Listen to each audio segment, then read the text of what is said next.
All right, babies, it's that time again. Oh, yeah. Going to get my hair cut today. Like right now. Last time I did it, they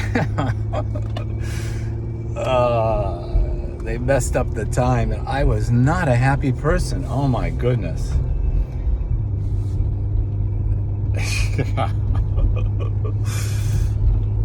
Talk about not living in the moment.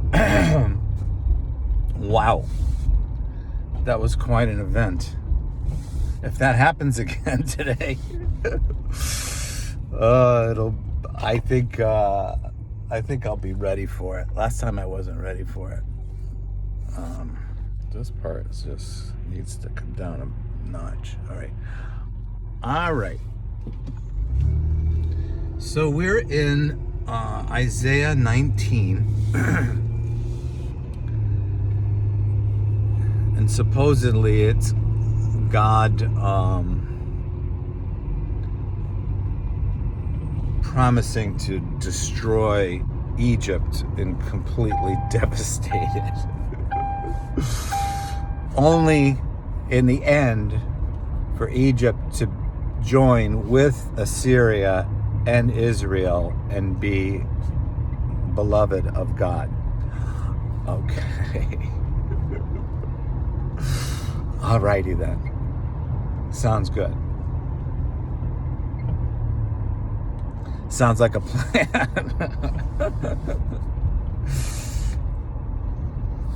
Sounds like nobody's plan. Right. So what do we want to do with that? Well, first of all, there are situations where the person driving behind me is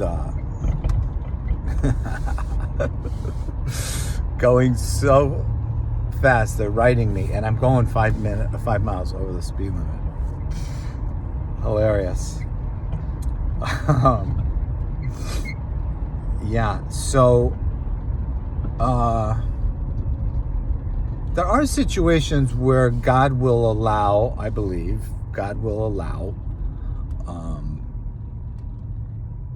things to get removed from our lives to get us to focus on Him and not our hair. That one piece is bugging me.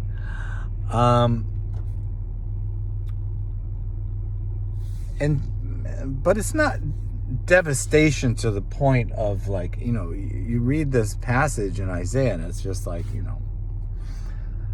it's like, this sounds like the guy that could create some genocide. So it kind of comes from that mindset. So I don't really put too much thought into it. And it also could be, there's people called preterists. Do you know that term, preterism? It means like prophetic books in the Bible have already been fulfilled. So you can't look at these prophetic books as having any particular impact on future events or what God is doing today, that type of thing. But of course you can find patterns of God's actions when you're observing His actual actions. So that's the key, right? It's like, what am I looking at here? How do you know what's God and what isn't God? I'm glad you asked.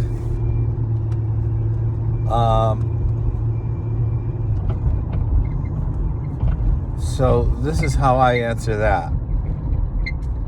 And I've taught before on this, but I suppose it bears repeating.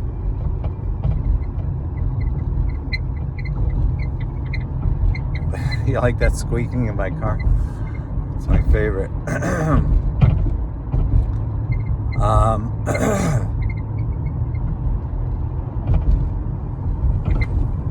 what I teach is what we know you hold fast to and you cherish and you make that your home. The rest of it, who cares? Because when you know something about God, it's precious and it's something worth holding and it's something worth being completely thankful for and investing yourself in completely. So just do that. Don't worry about Isaiah promising to destroy destroy Egypt, and then in the end he says, oh, by the way, you're gonna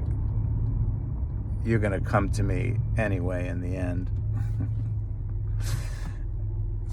You don't have to worry about that.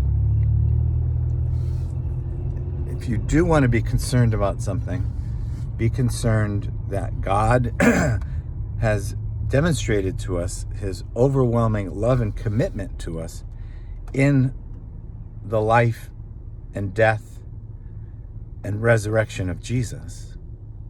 So much so that you can see people's lives actually changing for the better. And you can see that it's authentic in their lives. So that's something you can trust and put your whole heart into being a joy to God. And when you do that, then you become more aligned with his kind of thinking. And then if there is going to be any parsing out of these difficult passages in the Old Testament or Revelation, or even just in your own life where you're trying to figure something out, you'll be in a good mindset to determine what steps you need to take, because you will be aligned with his thinking, and he will be in you, making his home in you, because you've prioritized your life as his. And that's how you know what to do. So you'll always know what to do. You'll never be wondering, gee, I wonder if this is God or not. Yeah. It's a beautiful thing. You know, I have like so much in my life has been like destroyed because of this Bitcoin nonsense that occurred, and I lost thousands of dollars, and I can't get it back because the app disappeared or whatever. I don't know what happened. But my peace is in Jesus. My peace is knowing that he communicates with me. He makes himself known to me. He gives me his peace, his understanding, his love, his purpose. There's nothing to stop me from loving him and for me giving him an open home for him to call his eternal home. And that just is tremendous. And there's not one thing lacking when you do that. Not one thing. And that's exciting because everything's like open, like, oh, what's this opportunity? Oh, what's this about? Oh, what are you doing here, Lord? And what he's not doing is creating genocide. That's one thing he doesn't do.